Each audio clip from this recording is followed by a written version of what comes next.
So the thing about Vikas, I'm sorry. Here on the right, queuing you. Okay, thank you. One of the things that I don't know how far this is true, but it is said about Vikas Swarup that he was perhaps the only 7-year-old in the city of Allahabad, India, where he is born, who could spell habeas corpus by the time he was 7. And the reason is that he comes from a long line of lawyers. You know, they're all lawyers in his family. And for reasons that are not immediately clear or known to me, his mother put her foot down and said, "You cannot be a lawyer."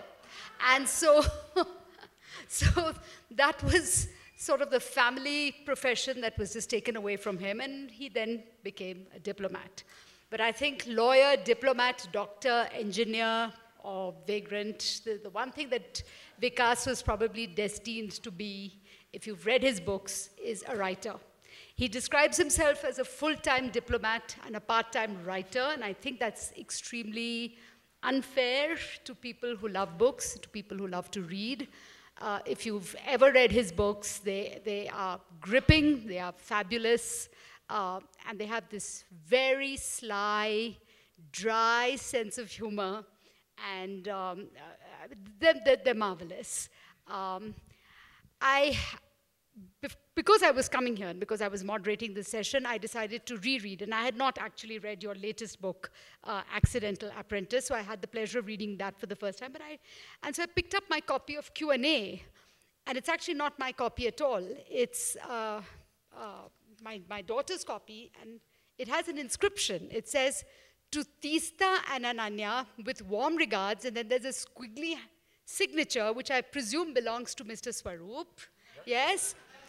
But I want you to know the date.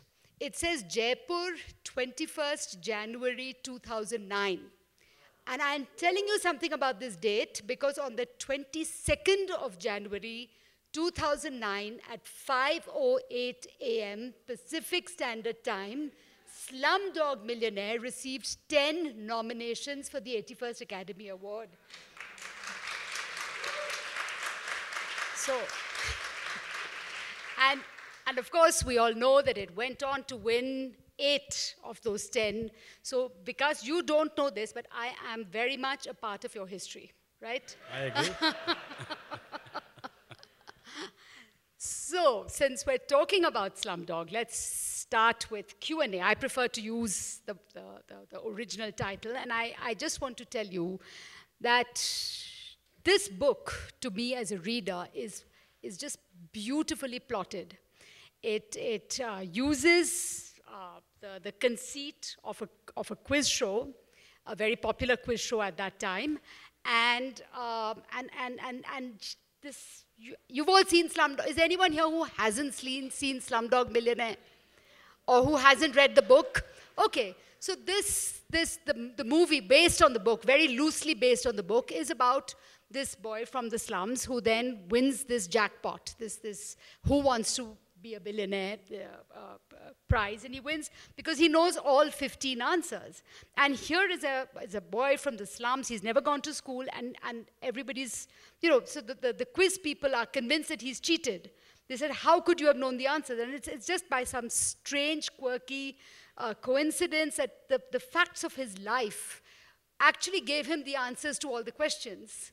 And it's a beautiful structure. I mean, in terms of plotting, it's just sheer genius.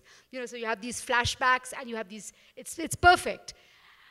The movie doesn't quite stick to that plot. In a way, it does. I think the USP of the book, as you rightly pointed out, was the structure, the narrative structure. It was a new way of telling a story. Nobody had revealed the private life of their protagonist through the public spectacle of a quiz show before that. So that was, I think, the USP of the book, and that is the USP of the film as well. What they changed was, they took the entire narrative structure, but they changed some of the individual stories, which were part of the original structure. So I would say it's a very recognizable product. In fact, the most interesting experience I had was, the movie had just been released in the United States, and I got a call at 2 a.m., believe it or not, from San Francisco. A childhood friend of mine, we studied together in Allahabad, and he was now an eye surgeon in San Francisco. And he called me, maybe he didn't realize the time difference with India. And he says, Vikas, you have to take some action. I said, what happened? What's wrong?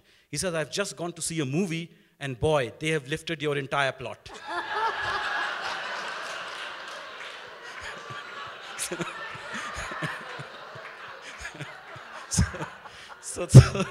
So obviously he didn't wait till the credits to see my name flashing there. And he thought that, because he had read Q&A and he thought, some flashy filmmaker from America had made a film on it without consulting me. Of course, the movie did get its fair share of controversy in India. At least I'm not aware of whether there was any, including the title. And I think some people objected and they said that you have insulted slum people by calling them slum dogs. How did you respond to? Yeah, actually, a case was filed against me as well. It was filed against Danny Boyle, the director, against Simon Beaufoy, the screenplay writer, and against me for denigrating people living in slums as dogs by calling their movie Slumdog Millionaire. So I had to gently point out that my book was called Q&A. It has nothing to do, it does not talk about the word slumdog at all. So then, of course, they withdrew that. And this case actually came up before the Chennai High Court. The Slum Dwellers Association of India filed this case saying that, these people should be put in jail for calling us dogs. So the judge obviously threw it away and said, this is nonsense, this is just a word. It has no reflection on you people. People living in the slums have their own dignity, and this is nonsense. So they lost the case, but they said, okay, we will still get our back at the film. So they went and they bought 2 dogs, and they named one dog Danny and the other dog Simon.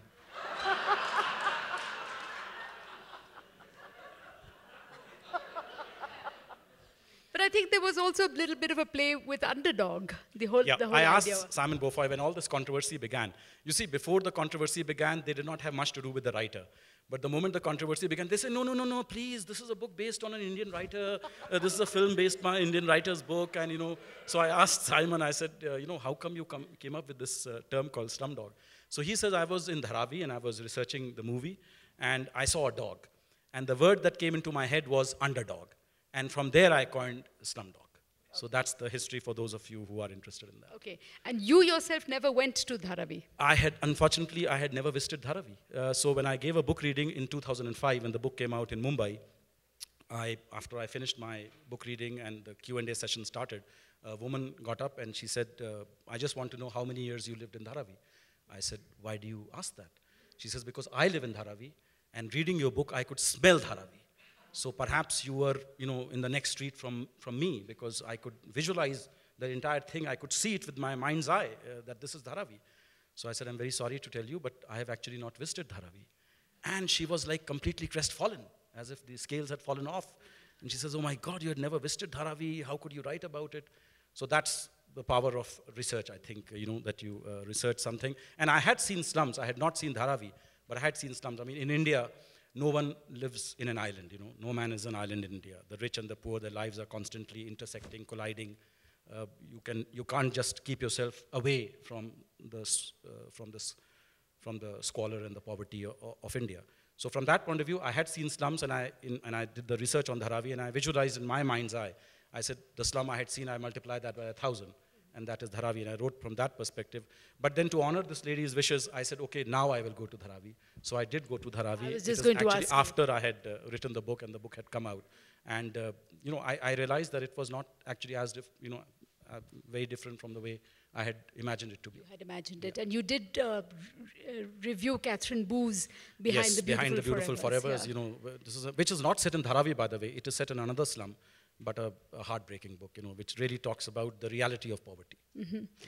What is it about the underdog? Because if you look at 6 Suspects also, I mean, you can hardly call Ruby Gill an underdog, but, or you look at Sapna Sinha in your latest book, there is something, that draws you, to this person who doesn't have a chance in hell. Yeah, actually, if you look at me as well, I myself consider myself an underdog. I mean, I went to the Oscars, and there's this picture on my phone, which I don't think the others here will be able to look at it. But if you look at that picture of me standing on the stage, because when Slumdog Millionaire was anointed as the best picture, everybody trooped onto the stage, without caring for the decorum or convention of the Academy Awards. It's a big fat Indian wedding happening on the stage. And everybody, of course, is looking straight at the cameras, at the audience, and there is me looking up. what is a professional diplomat doing in the Kodak theater, you know? That was the sense. So I think this underdog theme is a recurrent one in my books. I think for me, that is really what attracts me to fiction. Because fiction, what I love about fiction is the fact that, you know, it is totally free. You can go wherever you want. I call it like the advertisement for Microsoft Windows. Where do you want to go today?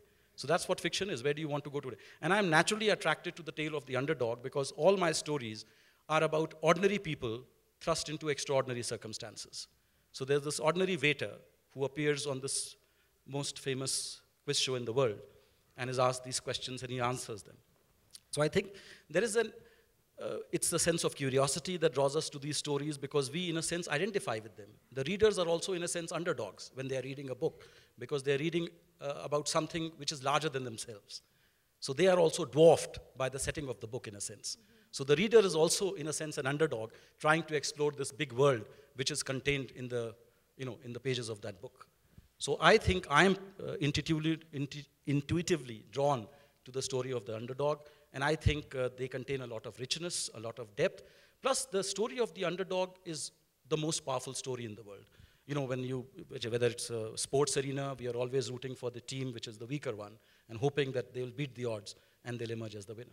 Absolutely, absolutely. Coming to Six Suspects, this was very obviously, you know, you didn't have to be a genius to know what it's based on. And for those who don't know, there was a murder of a young woman in a bar. She was working in a bar, she was a model and part-time working in this bar, and she was shot by this good-for-nothing person who was the son of a politician. He was just a brat. Simply because she refused to serve him a drink. She refused to serve him a drink. It was after hours. He just took out a gun and he shot her. And then, of course, there was an acquittal. So it went on to court and there was an acquittal. And eventually, because it just incensed Indians so much, there were candlelight processions and there was just like a mass outpouring, and the case had to be retried, and he's now in jail. So what was it about the Jessica Lal story, you know, that made you... I think you yourself captured it when you said that it was a defining moment for the Indian middle class, that they sense that, you know, you cannot have justice for the rich in a different category than justice for the poor. And I think that catalyzed this entire social movement in a sense, I would call it, for, you know, judicial norms to be changed and for the rich to also face penalties for their crimes. So that was, for me, the takeoff point. But for me, the murder was just a peg on which to hang this very rich tale.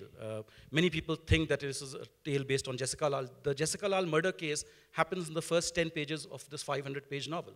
The rest of the novel is really exploring the backstories of these 6 suspects.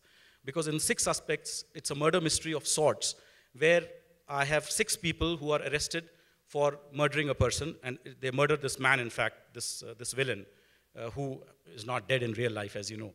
So the idea was to look at India through 6 different eyes, and to have this overarching narrative, which has this thread of linking all the stories because they are all suspects in a common murder investigation. In many ways, I actually found it structurally more complex, richer than even Q&A, because you're looking at 6 disparate lives. So you have the politician, you have the actress, you have the tribal. Yep. Yes, I love him. You have the American from Waco, Texas. Yes. Yeah, the not very bright fellow who's come to India. He's actually come to India because he's been corresponding with this woman who tells him, who's sent him these photographs. She's a very beautiful woman, and then she says, please send me 5,000 rupees, and I need to prepare for our wedding. And so he sends her 5,000 rupees, and when he lands and he shows this photograph to somebody, he says, oh, but this is our most famous film actress. And he's quite sweet because he cannot believe that he's been conned. He's convinced that this actress actually loves him and she's really in difficulty and he's writing to... So you have these 6 different stories coming together because they're all going to meet at this party, which Vicky Rai, this good-for-nothing son of a very powerful politician in Uttar Pradesh, is throwing to celebrate his acquittal. And they're all going to meet there, and Vicky Rai is going to get shot in this party. And obviously one of the 6 has shot him, or maybe it's someone else, but no spoilers. Read the book. Yeah, so it was a much more challenging book than Q&A. I mean, Q&A was in many senses a safe book. You know, It's a single person narrative. It's a lovable character. You fall in love with that character and you follow his journey till the end of the book. Six Suspects is a completely different book. There is no center of gravity. I'm really looking at India through 6 different eyes, and all 6 stories are told in their own voices. You know, the film actress is revealing her life through the medium of a diary entry. The politician is only speaking through telephone calls. You know, there is just a transcript of telephone conversations. Munna Mobile is a mobile phone thief, is speaking in the first person. Larry Page is also, you know, a first person narrative. So it was a very difficult book to conceptualize and to execute. And, you know, living with 6 characters in your head can be very taxing. It was. Because I have written the book exactly like you will read it. So every 30 pages, I would change perspective. I'm writing in the voice of a female actress, and then I'm writing in the voice of a mobile phone thief, and then I'm writing in the voice of this young tribal boy from the Andaman Islands who still shoot with bows and arrows. I mean, imagine, I tried to imagine what would he sense when he comes to India and he sees a train.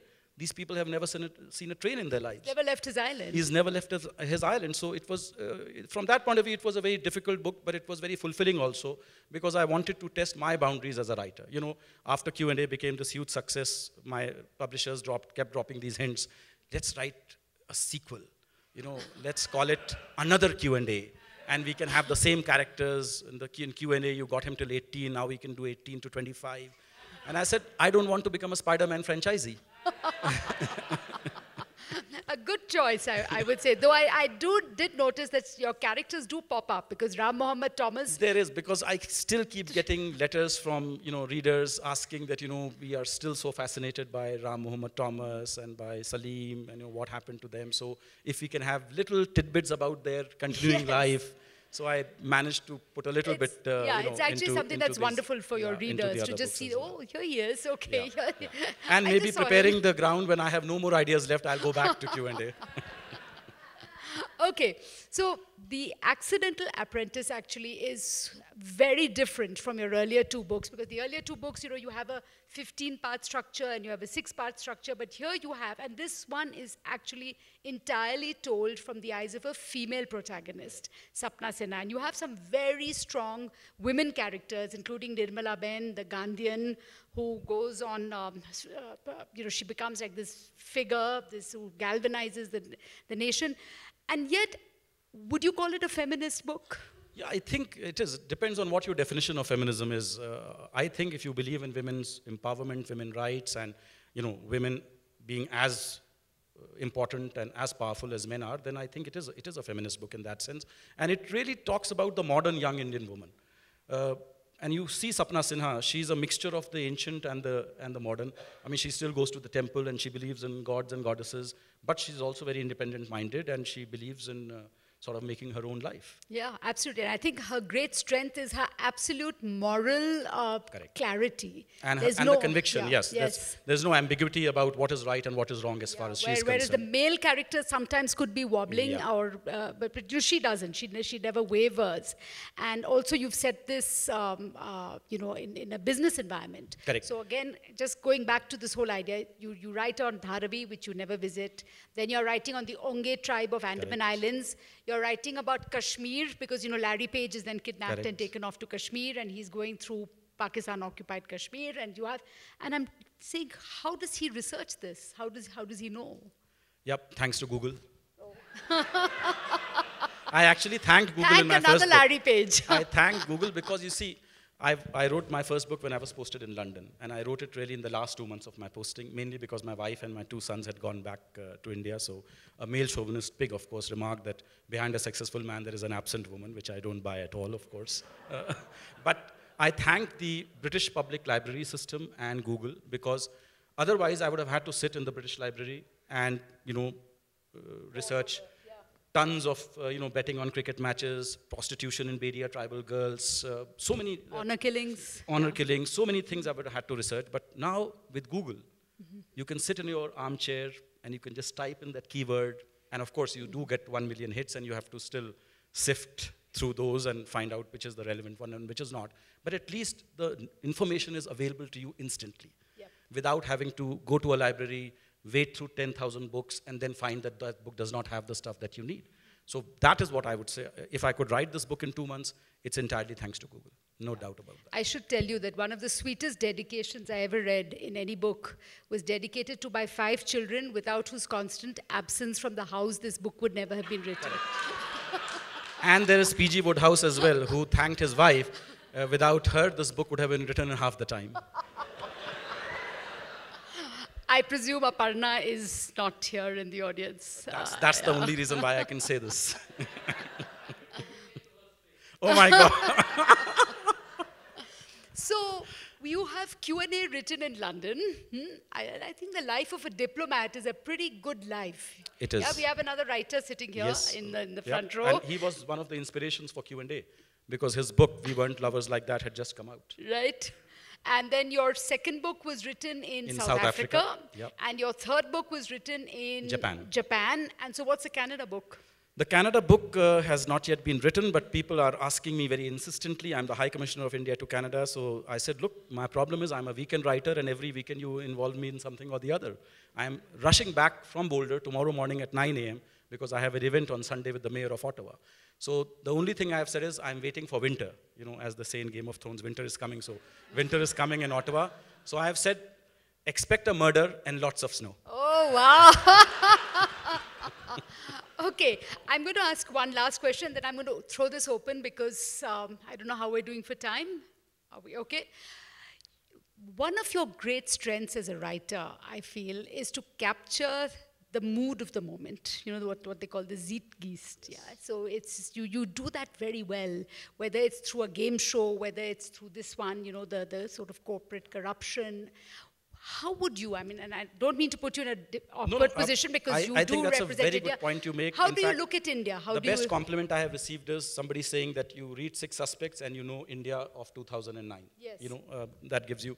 And for me, you see, India is the most complex country on the planet. There's no doubt about it. Just the sheer diversity of the people, the number of languages spoken, the customs, the religions, the food, the dress, everything, you know, every 200 kilometers, even the language changes in India. So it's the most complex country. And when you're writing a book about India, how do you capture that complexity of India? Because if I write a unidimensional narrative, then I'm capturing only a very, very tiny slice of India. And I'm constantly trying to make the effort to make India more accessible to a global audience, the readers of my book. So I use these various methodologies. In the first book, Q&A, there are these 13 questions. So every question allows me to explore a different facet of India. You know, when he's talking about betting on cricket matches, that tells you one aspect of India. When, talking about the prostitution of Bedia tribal girls, that allows you to explore another facet of India. So that was the technique in the first book. In the second book, 6 Suspects, it was very easy.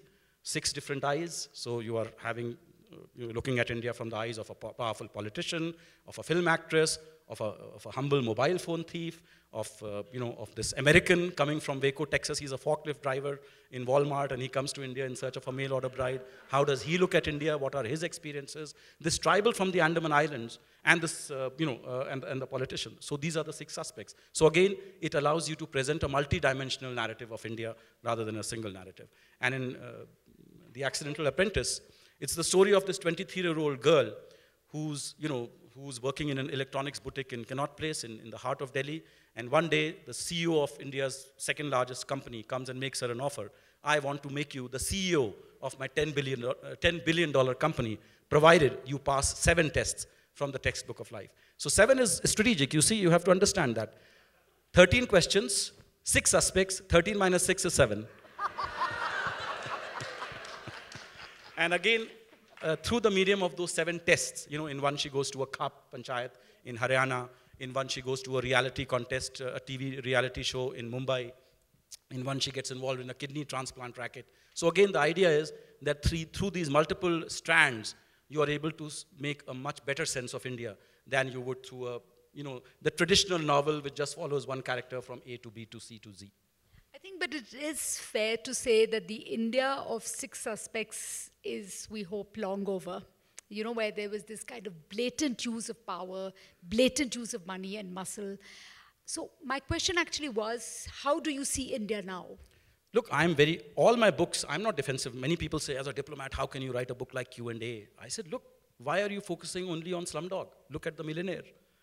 The ending of the book is that the slumdog, who's given no chance in life, can emerge as the winner. Similarly, in 6 aspects, the point is it's a democracy in action. That just because you are a democracy does not make you a perfect society. What is the essence of a democracy? If you are caught in corruption, you will pay the penalty. So that's exactly what happens in 6 aspects. And in the Accidental Apprentice again. So the idea is, I think India, warts and all, is the world's largest democracy. There is no doubt about it. We are, of course, a much younger democracy compared to America, compared to Canada. Here you have a history of more than 200 years. We have just completed 70 years of our existence. So we are still, as I said, growing up as a democracy. It's nobody's claim that we are the perfect democracy, but it is the largest experiment in the history of the world in democracy, diversity, and development. There's no doubt about it. And I think the choices that India is going to make are the choices that are going to impact the world. For instance, we have just decided that by 2030, all cars manufactured in India will only be electric cars. Or that all bulbs sold in India by 2019, 2 years from now, will only be LED bulbs. And we are selling 600,000 LED bulbs per day. So, these are the kinds of things that make you hopeful about the direction in which we are going, that how we are becoming a modern nation. Just 2 days ago, the Prime Minister of India laid the foundation stone for the first bullet train project in India. So I'm not saying that it's bullet trains that is going to define India. Eventually, India will be defined by how we treat Indians, whether every Indian is healthy, well-fed, and secure. But we are on the right track, and the speed is increasing every year. So I'm the most optimistic person you will ever get on India. So how do you see the development of your favorite character, the underdog? Look, India is about the underdog. I think, look at the number of people that I have met, and I'm now High Commissioner to Canada. And Canada itself is full of these underdog tales. You heard this guy, he came from India and he worked in a coal mine. Then he became a plumber. Then he became an electrician fitter. Today, he's the member of parliament from Calgary.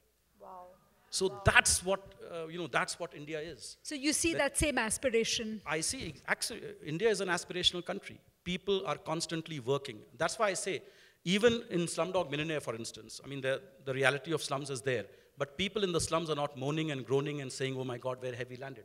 They are working every day to get out of the slums to make a better life for themselves. That is really what is powering India. Absolutely. This aspirational India, people wanting to make a better life for themselves. Absolutely. I couldn't agree more. I'm so going on that to open note, I this think we can open it up to... Could you tell us your name? So just we... I can project, I sing opera. What you just said is very much like the beginning of our country. And in about 150 years, we lost that vision, and it started to decay to where we have a psychopath in the White House. What would you say to your citizens and to us to get back on track or to avoid it altogether? Look, a good diplomat is one who thinks 3 times before saying nothing on such issues.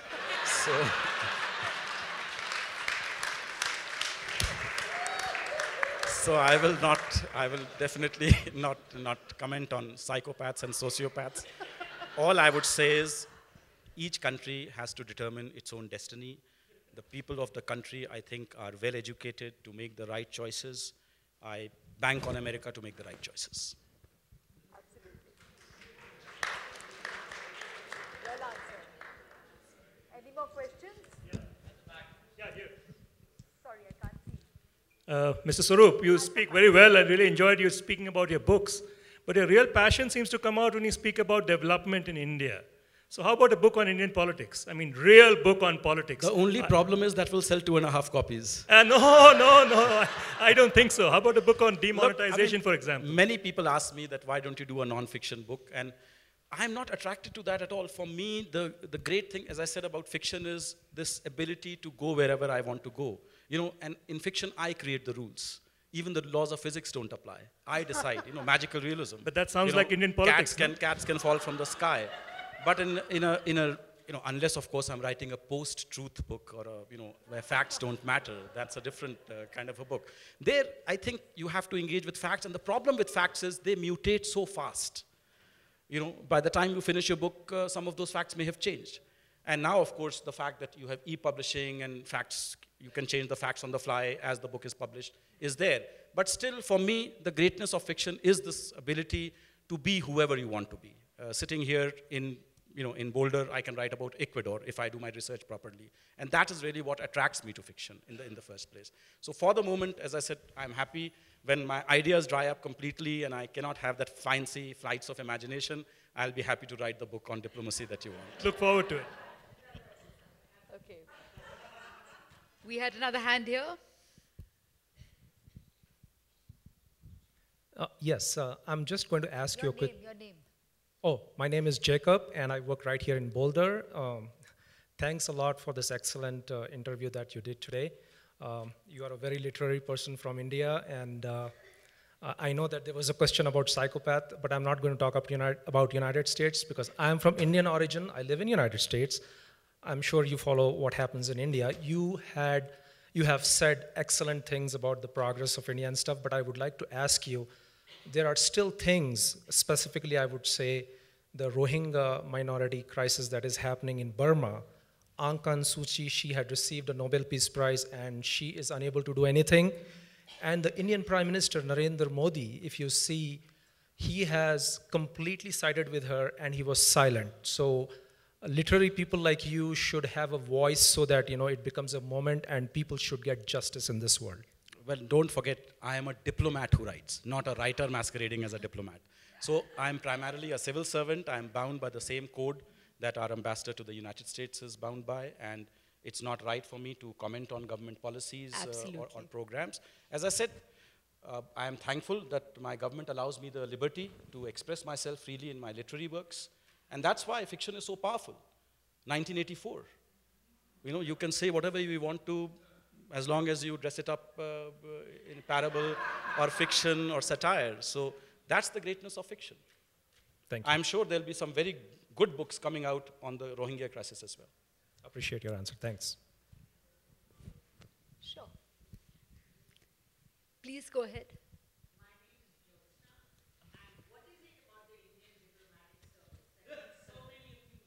Yep. Yep.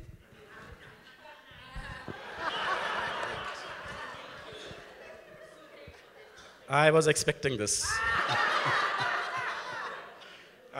Navtej and I know a very good mutual friend,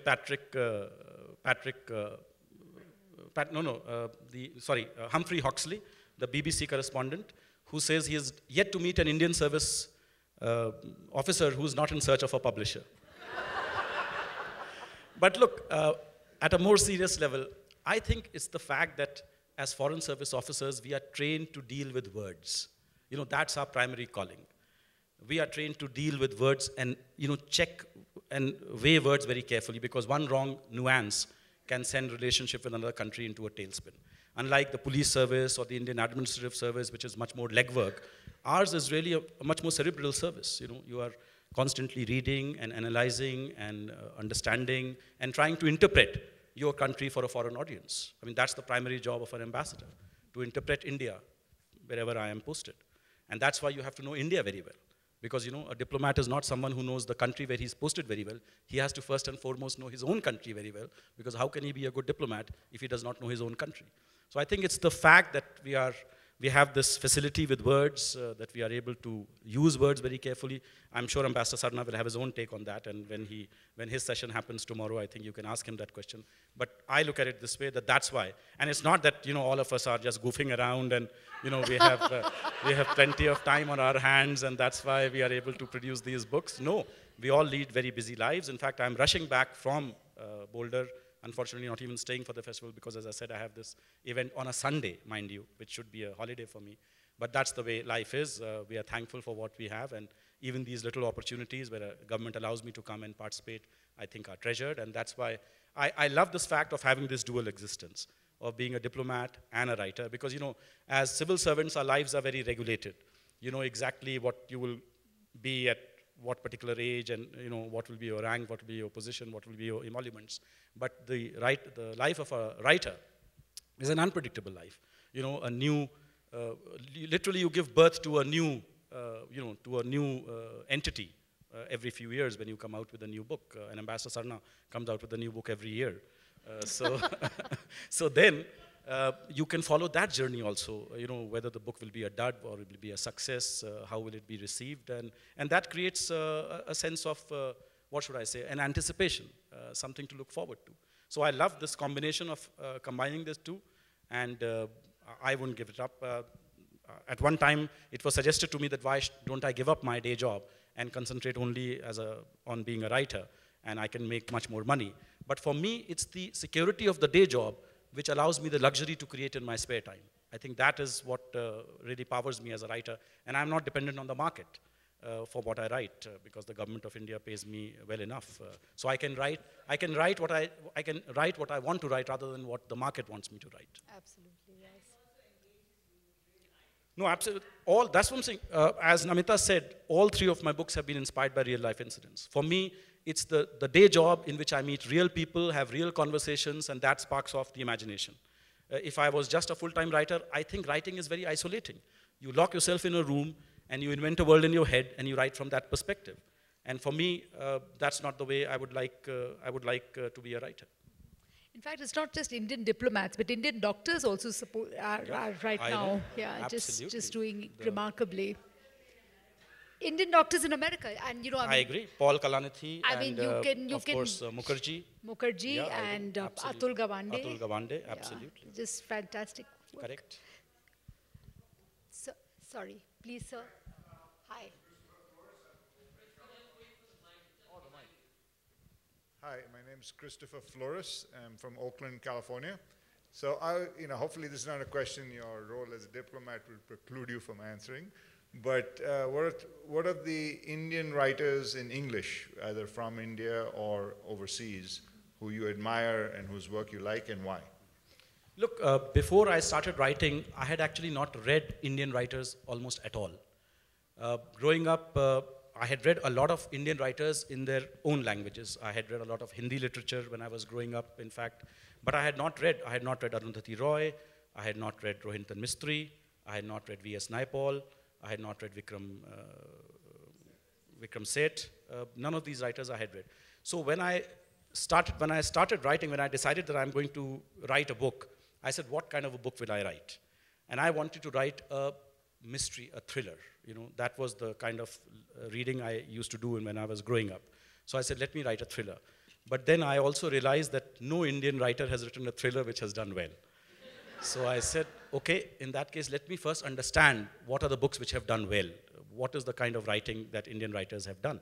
So that's when that's how I thanked the British Public Library system, because I went to the library and got 15 and 20 books every 2 weeks, and I read all of them. I read Arundhati Roy, and I read Pankaj Mishra, and I read Manil Suri, and I read all of them. And I realized that all of them write about society. That's what they have written on. But I could not give up that obsession of writing a thriller. So I decided, but then it won't be a success. So I said, let me marry the two, and I call my genre social thrillers. So I write about society, but in a thrilling kind of a way. What about the non-fiction that you read? Did you read Maximum City? Was it before? Yes, Maximum City I did read, Suketu and Suketu Mehta's, I think it was, because in a way it reads like fiction. He's going and meeting prostitutes, and he's meeting transgender people, and he's meeting politicians, and it's all about sex, drugs, crime, whatever all makes Bombay. So that's why I think that book did so well, because it almost reads like a thriller.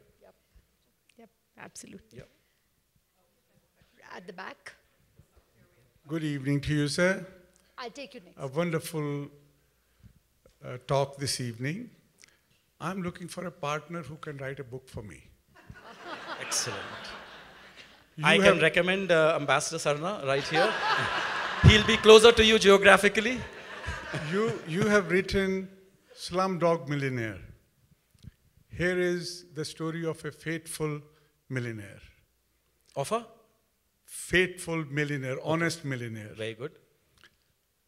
As you say, the Indians in the slums have such passion to work and improve their life.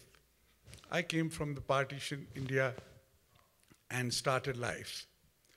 And I became a sea captain and lived 30 years roaming around the world. I've spent a different day in different country every day of the 30 years. Wow. Including being jailed in Libya by Colonel Gaddafi. Excellent. And on my phone, I have the first Indian passport ever issued in Pyongyang, North Korea. Why haven't you written your book? My English is very poor, and I have no patience. But And also being jailed in North Korea. No, very But I must stood say. my ground, I was honest, and both these jailings stood in my favor, and I was rewarded handsomely for that. And these 30 years plus, and still counting, and I have seen the world in many ways which are, I think, normal people don't Yep. live that. No, I agree. I think it's a very rich story that can certainly be brought So to let's, life. let's join hands, sir. But look, I I'll give you 70%, I'll take 30%. he's a writer in I am a constant fictionist. search of inspiration. I am a fictionist, you see, and what you are telling me can be a very good memoir. And you know, and India and in America, it's the memoirs which are selling #1. So it just has to, you just have to write that little blurb, a memoir. You know, a sea captain's, a sea dog's tale, a memoir. I think you A love sea the word dog's tale, dog. a memoir. You know, that's it. Anyway, And- thank you, sir. That was And just then you can do the 70-30 deal, not with me, but with Amazon.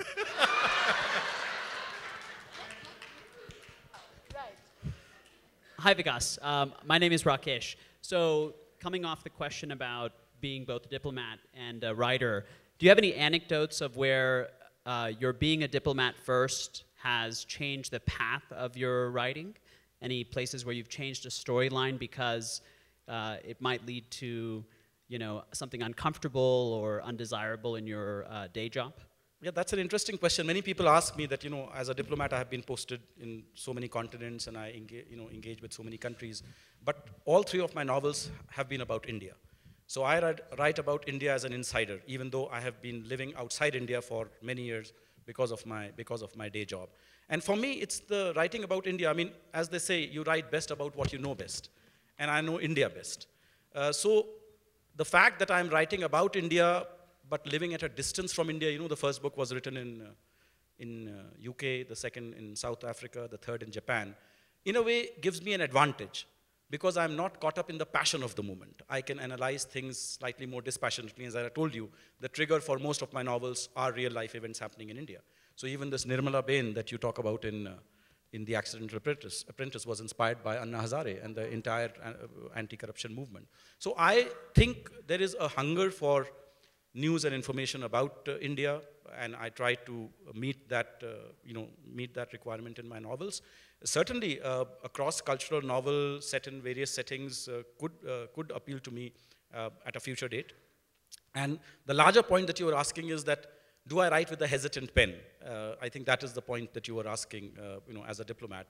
Well, certainly you have to be mindful of politics. There is no doubt about that. And I think that's why none of my novels have been overtly political novels in that sense. After all, I have a certain liberty from the government. I should not convert it into a license. That is also there. But hopefully, once I'm retired, I'll have no fetters and I can write whatever I choose to write. How old were you when you wrote your first book? I was in my 40s, actually. That was the first book I wrote. I was a diplomat for 15 years already by then and never thought of writing. Before London, my posting was Addis Ababa, Ethiopia. And considering I wrote Q&A in 2 months, I could have written 20 novels out of Addis Ababa because not a single delegation came from India during my 3 years.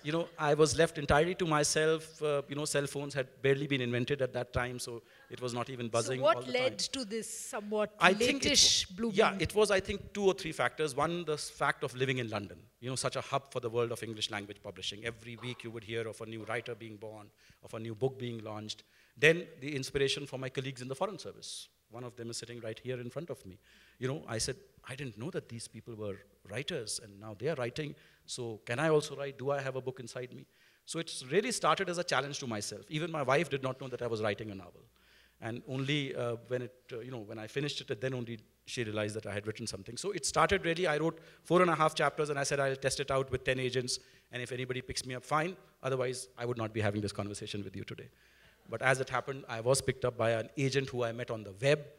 And we don't have the time to go into that story, which is an interesting story in its own right, how I found my agent, how he found me. We do have some time, yeah, we can.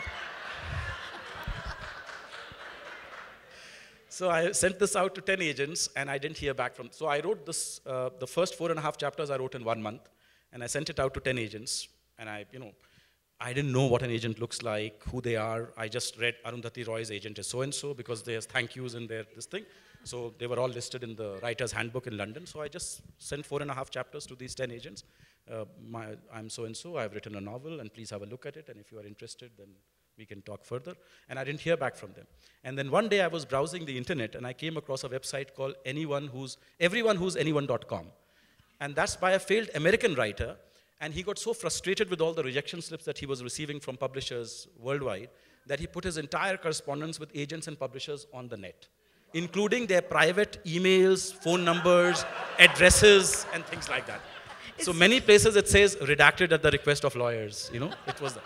So there I come across this agent called Peter Buckman, who's saying, I'll be happy to give you my advice. You can either send me 2 chapters, either by email or by snail mail. So I said, hang on, remember, this is 2003. Email was just sort of starting out, it was not as commonplace as it is today. So none of the agents that I had sent out my publication to were prepared to accept any submissions by email. All of them said, do not even think about sending us an email, we'll immediately delete it, thinking it's a virus, only hard copy submissions will be accepted. So I said, what have I got to lose? There's this agent, and he did not exist. He was not there in the writer's handbook. So I said, I have got nothing to lose. I said, okay, dear Mr. Buckman, I've written a novel, here are 2.5 chapters, please let me know what you think. That was on a Wednesday. Thursday, when I come to office, there's a reply from him saying, I greatly enjoyed the 2 chapters that you sent me. I would love to read more. I imagine all rights are available in this new book of yours. And I have difficulty reading on the computer, so if you can mail me a hard copy, I live in Oxford, this is my address. So I said, wow, fantastic. So I printed out 4.5 chapters which I had written, mailed it to him on that Thursday, and I forgot about it. And then Saturday, he calls me at my house, because I had given my number saying that this is fantastic. I really love it. I think it's very fresh, very original. And I'm coming to London on Tuesday. Can we meet? And that's when I panicked, because till then I had no idea what an agent looks like, what kind of species are they, what will they talk to me, do I need a lawyer? I had no clue what an agent is like. So in panic, I called up the only writer I knew at that time, Patrick French. Because I was the political counselor, and I was handling the India-UK roundtable, and Patrick was a member of the roundtable. So I said, Patrick, I've written something, and an agent wants to come and meet me. What do I talk to him about? What do I do? So he said, oh, I didn't know you were writing something, but anyway, okay. It's good that an agent is interested in you. So he said, golden words of advice. If he asks you for money, don't sign. Because there are these fly-by-night agents, who say you've written the best book possible, but it needs a lot of polishing. Don't worry, my wife is the best editor in the world, only charges £5 a page, and and before you know it, you are gypped out of 1,500 to 2,000 pounds, and your book never sees the light of day. So anyway, Peter Buckman comes and meets me, and we really sort of engage with each other, and he says, okay, where's the rest? So I said, there is no rest. I have not written anything beyond this. So he says, then we have a problem, because I don't know whether you'll be able to complete the book the way you have started it. What will you show the same fluency that you're showing now? I don't even know how you will finish this book. So if you're expecting $1 million advance on the basis of 4.5 chapters, you can forget it. But I'm prepared to sign you up as my author. So I said, wow, agent is it? But then so no wife charging £5. No, but this guy did not exist on the. So I said, as diplomats, we are told to trust but verify.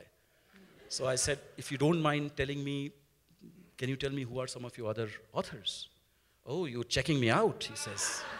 So I said, no, don't take it amiss, but it will be good for me just to know which is, your agency is called the Ampersand Agency, but I don't know anything about this agency. He says, have you heard of a man called Ian Fleming? I said, you mean James Bond? He says, yes. For your kind information, we represent James Bond. I said, oh my God, okay. Have you heard of Eric Ambler? I said, yeah, I've read all of him, Clear Light of Day and all these other novels. Yes, we represent Eric Ambler. Have you heard of Georgette Hare? I said, The Regency Romance. He said, yes, same, we represent Georgette Hare. I said, say no more, where do I sign? So I signed, and,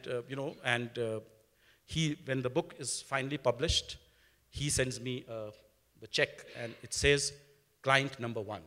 So I called him up and I said, wow, so I'm the client who's got the biggest advance. He says, no, you were my first client. So basically, his agency was called the Ampersand Agency. Ampersand is the and sign. Yeah. And he was in partnership with a man called Peter Jansen Smith. And Ian Fleming and Eric Ambler and Georgette Hare were all clients of Peter Jansen Smith. And Peter Buckman was himself a publisher who had just quit publishing and was getting into agenting, and I happened to be his first client. Wow. And is he still your agent? He's still my agent. Yes, great. Yeah. Great.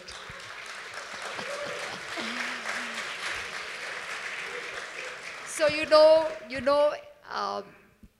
just charming, funny.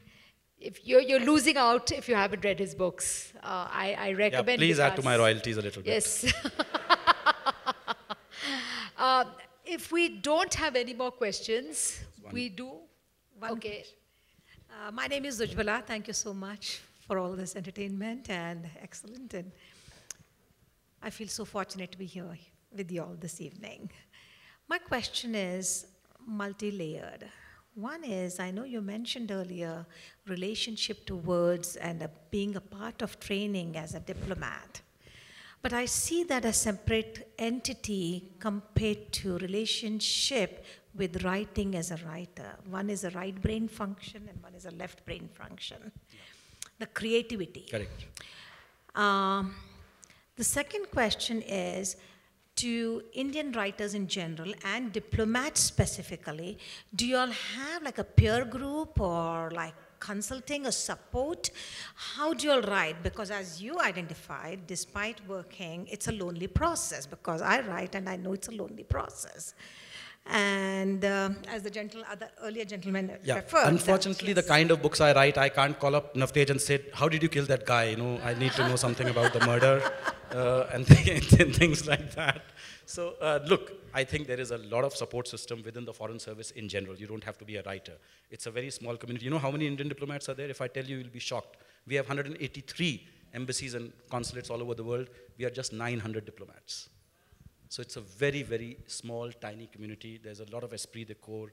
We all sort of look out for each other, keep each other's back, because we are all serving, in difficult circumstances also from time to time.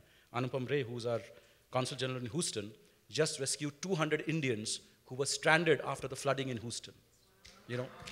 He waded through knee-deep water to get to those 200 students. He got them food they had not eaten for 3 days. He got them food. So, that's the kind of spirit is there in the Indian Foreign Service. That's how we look after each other. So the writers among us, I don't think yes, I do receive requests from some of my colleagues in the Foreign Service that I've written something. Can you have a look at it? Can you critique it? Can you tell me is it any good or not? And, if it is good, can you put me in touch with your agent and your publisher? Which I have done. As I said, I am not that type that I'll say, oh, he's exclusively my agent. I said, please, go ahead, try your luck. There's no issue with that at all. But eventually, writing is also about luck also. There is no doubt about it. There are millions of writers, 100 times, million times more talented than me, who have yet to see the light of day. Their publications have not yet been published. So there is an element of luck. J.K. Rowling was rejected 26 times. Dr. Seuss was told that this is too silly to be published. So there are all these stories about books and authors. So there is an element of luck, certainly. And in today's world, marketing. It's a lot about marketing as well. There are thousands and millions of books out there. How do you know which one to buy? So all those factors, I think, come into play. And everyone has to, I think, venture out on their own. There are no godfathers in this system. That's the great thing about being a writer, At best, if your mother or your father is a writer, you may have writing in your genes or whatever. In any case, I don't even buy that because, unlike being a singer where you are born with a God-given talent, you have a fantastic voice, she's a soprano and somebody could be another libretto or whatever. But a writer engages with words, and words are something you acquire. A baby is not born with words, Writing is something that you acquire in the process of growing up. It is not something which is instinctive. Yes, imagination, you could say some people are gifted with more imagination and some with less. But even that doesn't really count these days. I think, we have heard of stories where people have invented their own memoirs also. So you don't need imagination, you just need marketing genius these days to sell anything. This left brain, right brain thing that you spoke about, I talk about this often in my interactions with schools and universities, and I really debunk that thing. I don't believe that, left brain people are logical and right brain people are creative and that kind of a thing. I think creativity rests in all of us in some degree or the other. It's just that in some people it lies dormant because they have not learned to orient the antenna of their mind to receive and channel creative impulses. And the key to creativity, which I call the 3 C's, are curiosity, confidence, and a computer. It starts with curiosity. You have to be curious. Every work of fiction begins with a what if. What if there was a planet called Pandora, which had, 15 feet tall people? What if a slum kid went on a game show and won? So every book begins with a what if. And that what if is your curiosity trying to imagine an alternate world, a different world than the world that exists today, or this world itself, but with a twist. So the curiosity is very important. Confidence is equally important because writing is about taking risks. If you believe your grandmother's story is very relevant to people outside your immediate family, you have to take the risk and find out. A culture of risk aversion is not good for creativity. And finally, the computer for the research. So that's what I call my success formula, the 3 C's, curiosity, confidence, and a computer. And you are a great believer in your books, at least in the learning laboratory called life, right? Absolutely. I mean, that was the whole subtext behind Slumdog Millionaire was that the best teacher in the world is life itself. And those who graduate from the school of hard knocks know that every moment in life is meaningful and precious. Nothing is ever lost. Wow. Yes. Do you ever hire editors prior to submitting to agents? Because that is a very in thing in America. I'm from Pennsylvania, by the way. No, I mean, as I said, all 3 of my books have been published by reputable publishers. So once they acquire them, they do the editing. I don't have to do any editing. But over the course of, my writer's life is since 2003. That's when I wrote Slumdog Millionaire. So in the last 13, 14 years, I've also, learned a few tricks of the trade. What is good editing? Less is more. That is the most important thing. Yeah. So I consciously also, when I'm writing, try to see what is superfluous and what is not. See, the best thing about the only thing that a writer must know is what Ernest Hemingway called the bullshit detector, that you must know what you have written, is it good or not. So for me, the trick is to read what I have written after a gap when I don't have the immediate memory of having written it. And then I can read it as a reader, not as the writer. Because a writer will always think, it's the best thing, otherwise why would he write it if it was bad? So only as a reader, and then sometimes you think it's garbage and you throw it away. Who's the first person? I know who's the first person who reads your books? Well, generally my wife, if I can persuade her to read my books. Yeah, because she's very demanding also. She'll say, no, this character does not do it for me. I cannot read beyond page 63, sorry.